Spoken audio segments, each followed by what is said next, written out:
JDU નેતા નીતિશ કુમારે રવિવારે બિહારના મુખ્યમંત્રી તરીકે શપથ લીધા હતા.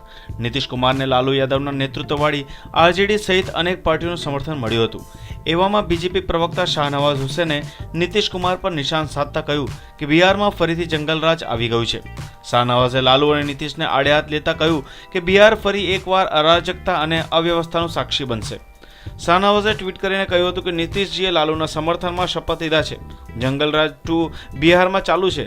બિહારમાં લાંબા સમય પછી રાજકીય વિરોધ થયા બાદ નીતિશ કુમારે શપથ લીધા હતા. જીતનના માંઝીના બળવાખોર વલણને કારણે જેડીયુએ તેમને પાર્ટીમાંથી હાંકી કાઢ્યા હતા, જેના પછી માંઝીએ બહુમત સાબિત કરતા પહેલા સીએમ પદ પરથી રાજીનામું આપી દીધું હતું.